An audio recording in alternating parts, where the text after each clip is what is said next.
Next question क्या है, calculate the electric field and magnetic field produced by the radiation coming from a 100-watt bulb which is at a distance of 3 meter, assuming that the efficiency of bulb is 2.5% and it is a point source. ये point source है, ठीक है, और वो अपने through क्या कर रहा है, लाइट एमिट कर रहा है. एक बल्ब है जिसको हम पॉइंट सोर्स कर रहे हैं, तो वो क्या कर रहा है, साइड पॉसिबल डायरेक्शन में लाइट इमर्ज आउट कर रहा है इस तरीके से. तो उसके थ्रू जो मैक्सिमम एरिया कवर होगा वो कैसा होगा, स्फेरिकल रहेगा. कैसा रहेगा, spherical. So total area covered by a point light source, total area covered by a point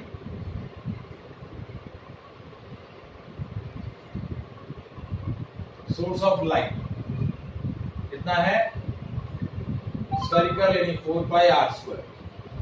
मान्य आगे बेटा,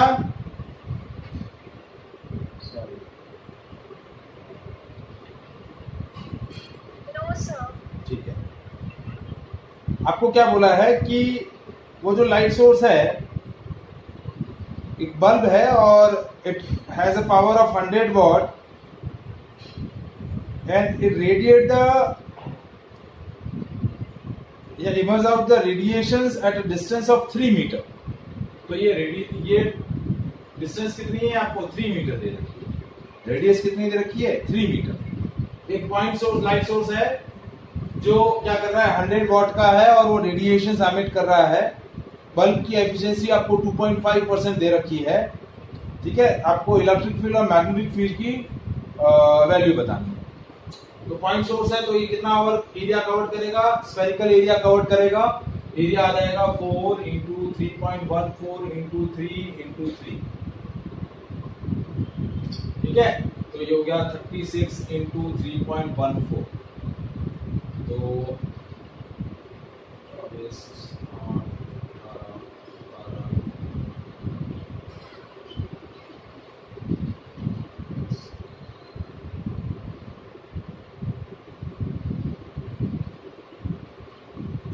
ये हो गया 114.04 मीटर स्क्वायर.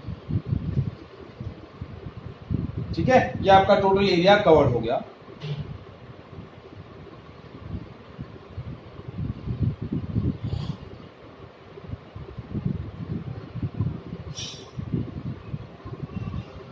अब आपको पूछा क्या है कि इलेक्ट्रिक फील्ड और मैग्नेटिक फील्ड की वैल्यू क्या है. बट इलेक्ट्रिक फील्ड और मैग्नेटिक फील्ड की वैल्यू कैलकुलेट करने से पहले हम क्या कैलकुलेट कर लेते हैं,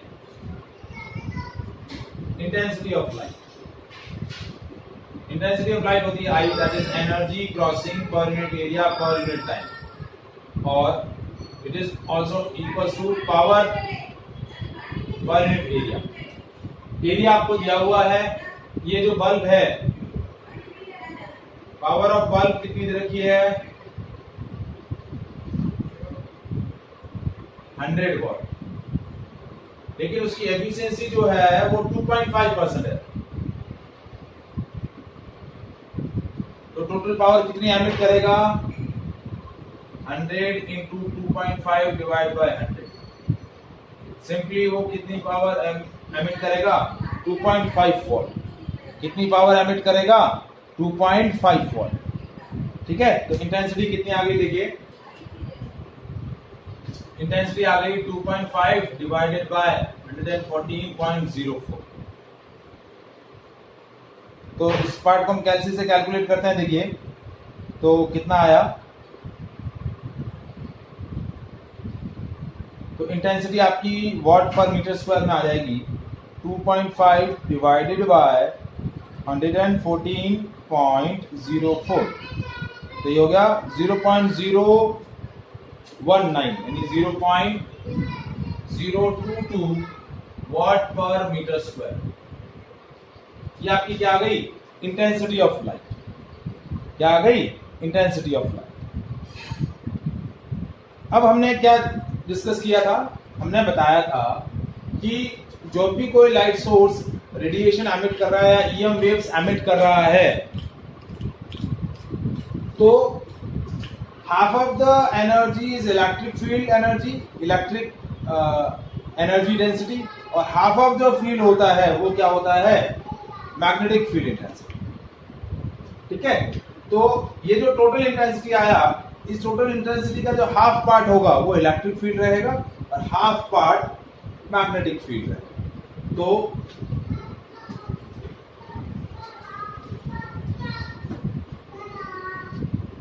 I by 2 is equals to 1 by 2 epsilon naught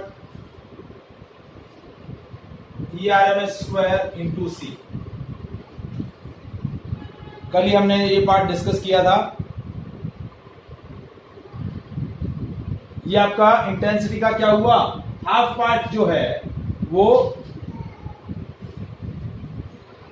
किसके इक्वल हो जाएगा, इस एनर्जी डेंसिटी के, इलेक्ट्रिक फील्ड एनर्जी डेंसिटी। ठीक है, तो इंटेंसिटी क्या हो गया, epsilon not ERMS square into C।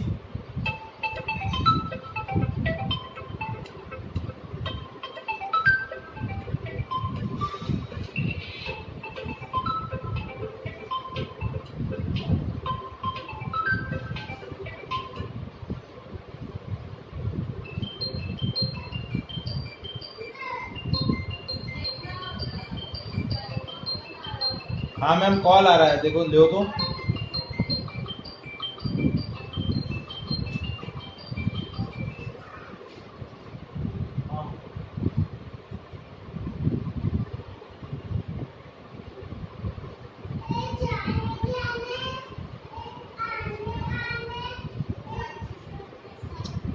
ये बात समझ में आया बेटा?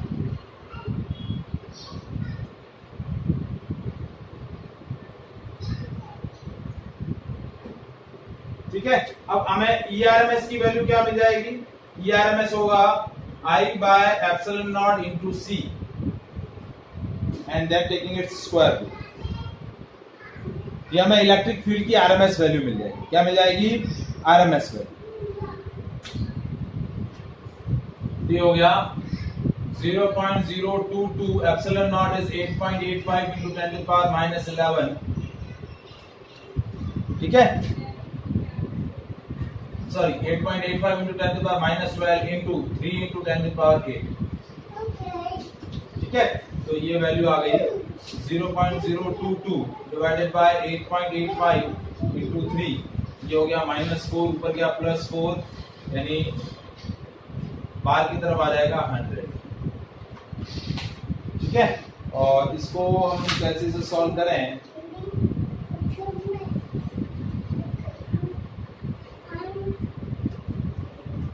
तो ये हो गया 100, हो गया 1000, बचा 22 into 885।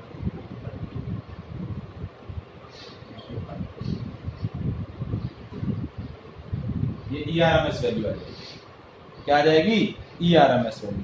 तो कैसे से इसको सॉल्व करता हूं मैं, तो देखिए कैसे, कितना आया value, 22 divided by 885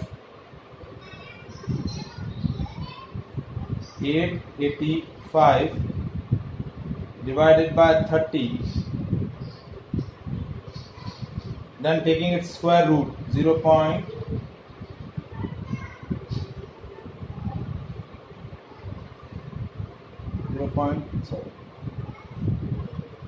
square root of 0.00082, तो 0.286 into 100, तो ये वैल्यू आ गई 2.86। वैल्यू कितनी आई, 2.86 वोल्ट पर मीटर। ये ERMS वैल्यू आ गई। क्या आ गई, ERMS।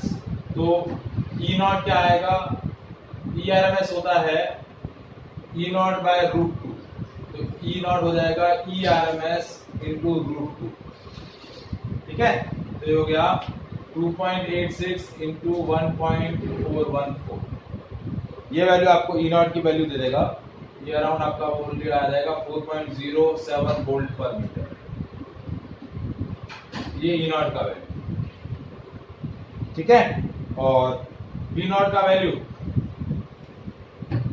V नॉट हो जाएगा E naught by C। 4.07 into 3 into 10 to the power 8। इसको सॉल्व करेंगे तो आपको क्या मिल जाएगा, बी नॉट का वैल्यू।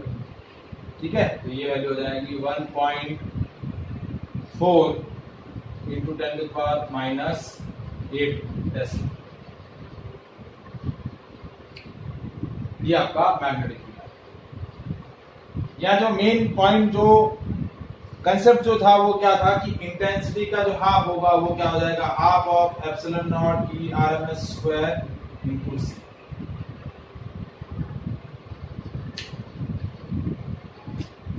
ठीक है, ये पार्ट आपका मेन है कि इंटेंसिटी का आधा पार्ट इलेक्ट्रिक एनर्जी डेंसिटी का होगा, इंटेंसिटी का आधा पार्ट आपका मैग्नेटिक एनर्जी डेंसिटी का रहेगा। Is it clear?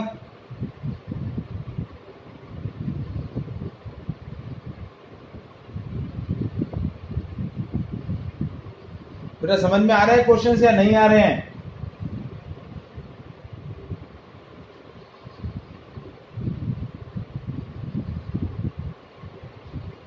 मुझे आवाज ही नहीं आ रहा है, पता नहीं आज क्या है network. Hello hello,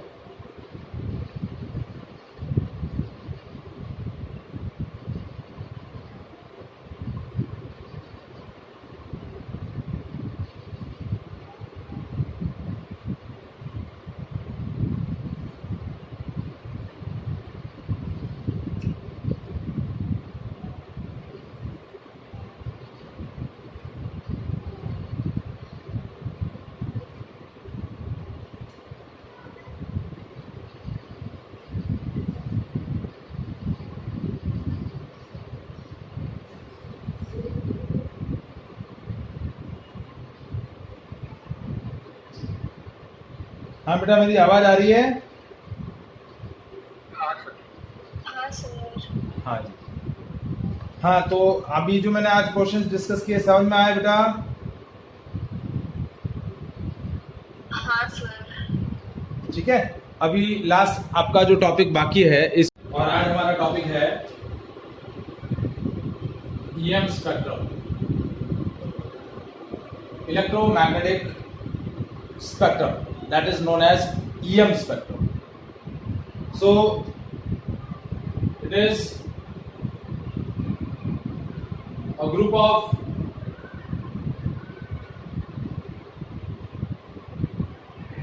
different kinds of EM waves which are arranged in increasing order of frequency or decreasing order of wavelength.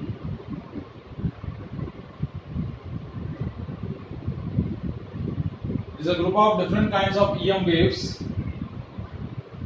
which are arranged in an increasing order of frequency or decreasing order of wavelength. या तो frequency की increasing order में और frequency और wavelength inversely proportional होते हैं, तो frequency increase होगी तो वेवलेंथ क्या होगी, डिक्रीज होगी।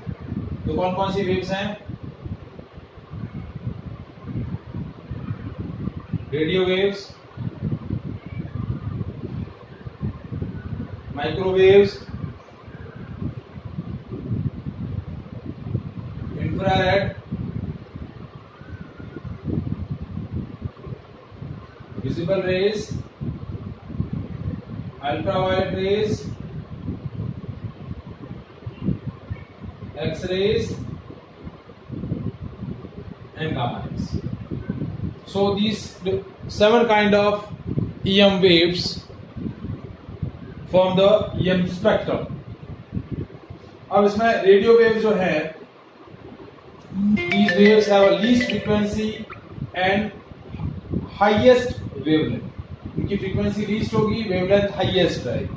और gamma rays maximum frequency and least wavelength, क्योंकि फ्रीक्वेंसी और वेवलेंथ इनवर्सली प्रोपोर्शनल होता है।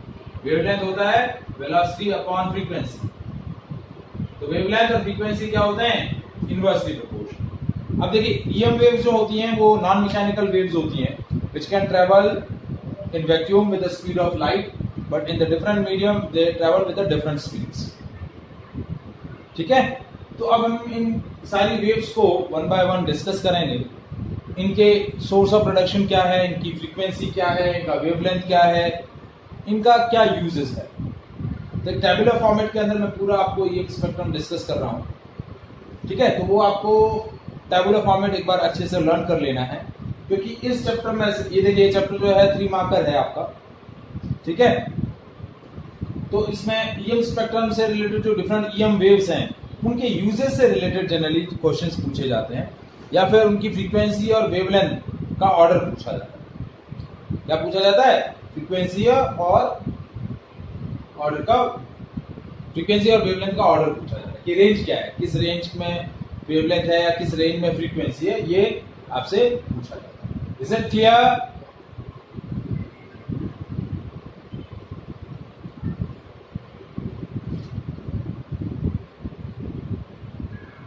हाँ जी बेटा, वंदन, मान्या,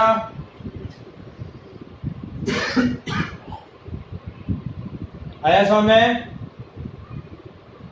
यस सर। अब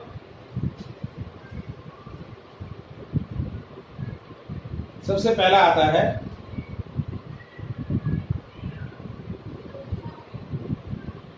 रेडियो वेव। जैसा कि मैंने बताया, इनकी वेवलेंथ मैक्सिमम होती है और फ्रीक्वेंसी लीस्ट रहेगी। ठीक है, तो वेवलेंथ क्या है इनका, फ्रीक्वेंसी क्या है, सोर्स ऑफ प्रोडक्शन, प्रॉपर्टीज क्या है और यूजेस क्या है। तो ये 5 पॉइंट हम हर एक वेव के लिए डिस्कस करने वाले हैं। ठीक है, तो सबसे पहला है वेवलेंथ।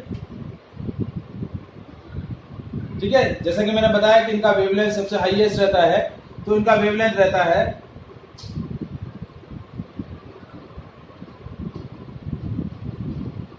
600 मीटर टू 0.1 मीटर, और इसके करस्पॉन्डिंग जो फ्रीक्वेंसी होगी वो मिनिमम होगी, क्योंकि वेवलेंथ मैक्सिमम है तो फ्रीक्वेंसी मिनिमम रहेगी, that is 500 kilohertz to 1000 megahertz, या फिर हम इसको बोल सकते हैं 10⁹ हर्ट्ज। ये रेडियो वेव्स का आपका क्या रहता है, फ्रीक्वेंसी का रेंज।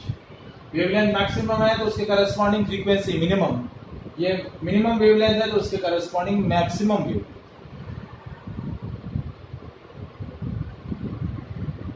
ठीक है, अब सोर्स ऑफ प्रोडक्शन, किस तरीके से रेडियो वेव्स प्रोड्यूस की जाती है, that will be produced bye accelerated motion of charges in the conducting wire. Accelerated motion of charges in conducting wires, or it also produced by oscillating circuits। तो circuits को हम क्या बोलते हैं, oscillating circuits। तो that is source of production of radio waves। ठीक है, अब रेडियो वेव्स जो हैं ये रिफ्लेक्शन प्रॉपर्टी भी शो करते हैं। रेडियो वेव्स का रिफ्लेक्शन भी होता है, डिफ्रैक्शन भी होता है।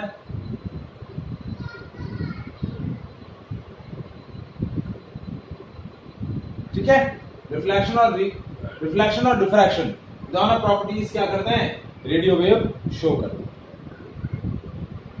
अब सबसे important uses,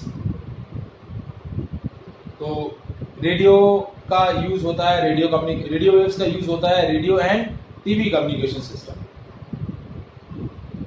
In radio and TV communication।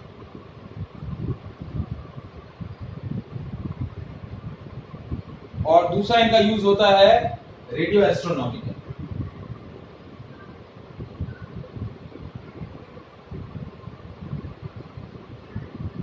So these are the two important uses of radio waves। Is it clear?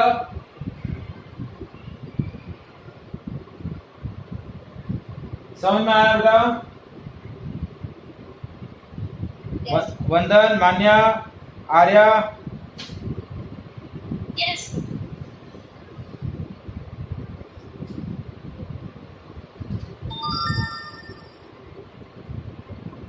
अब आती है next microwaves.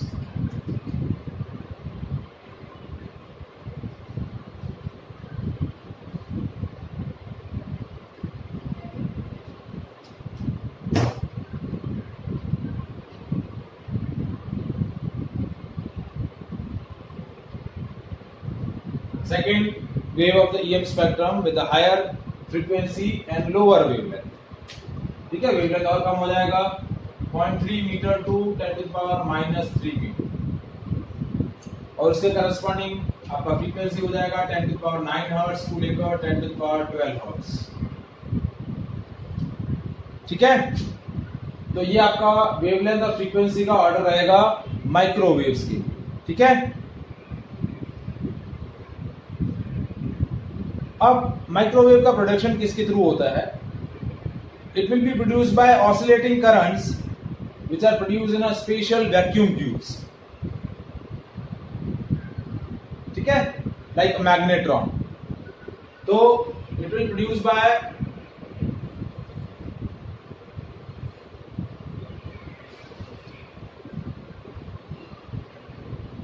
Oscillating current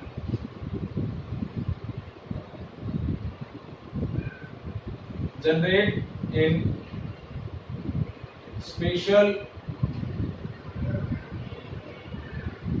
vacuum tubes।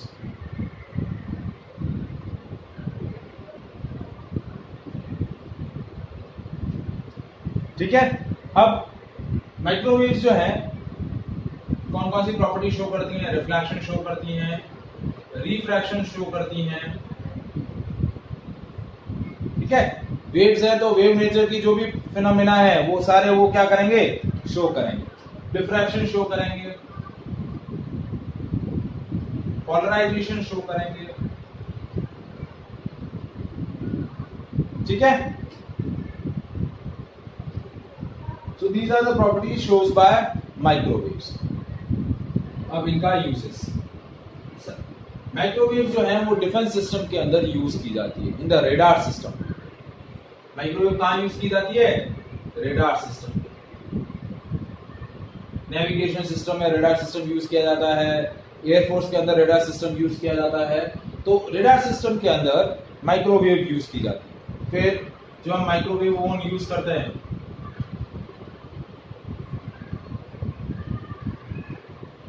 उन ओवंस के अंदर क्या यूज की जाती है? माइक्रोवेव यूज की जाती है। ठीक है, और जो लॉन्ग डिस्टेंसेस कम्युनिकेशन होती हैं,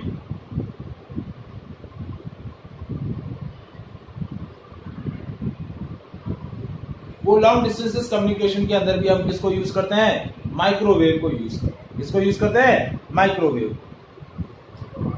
सो लॉन्ग डिस्टेंस कम्युनिकेशन ये जो होती है, इनमें हम किसको यूज करते हैं? जियो स्टेशनरी सैटेलाइट को यूज करते हैं, जीएसएस के थ्रू। तो long distance communication through GSS. और वहां जो वेव यूज होती हैं वो वेव्स कौन सी होती हैं? Microwaves. Is it clear?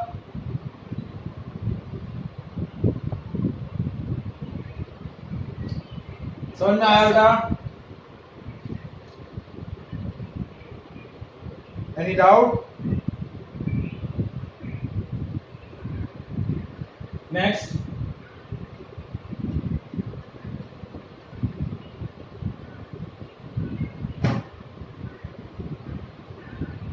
Third wave आता है इंफ्रारेड।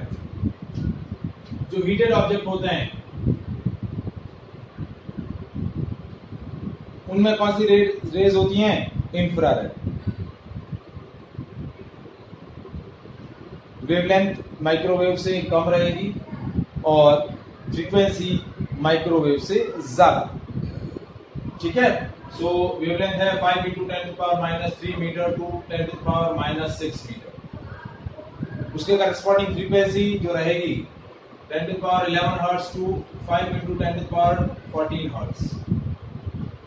जैसा कि मैंने बताया, जो हीटेड ऑब्जेक्ट्स होते हैं, हॉट बॉडीज होती हैं, वो क्या करती हैं? इंफ्रारेड रेडिएशंस एमिट करती हैं। जो हम radiation, mode of transfer of heat के अंदर जो एक टेक्निक पढ़ते हैं, रेडिएशंस, वो रेडिएशंस कौन सी होती है? Infrared radiation. हमने 3 मेथड आपने पढ़े होंगे 11th के अंदर, conduction, convection and radiation.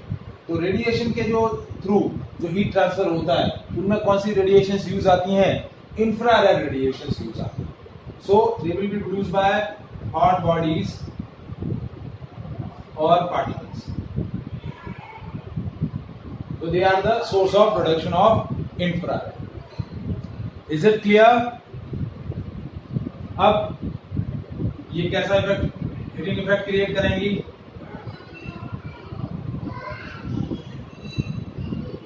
Reflection show करेंगी, रिफ्रैक्शन शो करेंगी, डिफ्रैक्शन शो करेंगी,